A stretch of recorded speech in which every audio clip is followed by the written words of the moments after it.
সাথে আমাদের special breakfast হচ্ছে আলুর পরোটা আর হচ্ছে ঘুগনি। কে বানিয়েছো? সোনপাপড়ি? না সব গায়ত্রী মাসি ভালো বানিয়েছো। ভালো হয়েছে আলু পরোটাটা আজকে। গায়ত্রী মাসি ভালো বানিয়েছো। হ্যাঁ দাও একটু ভালো।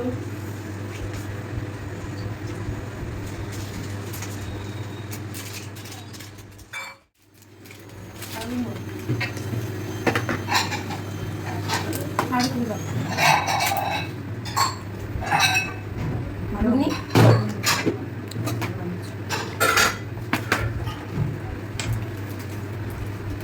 ভূগোল খাবি নাকি? দিচ্ছি দিচ্ছি।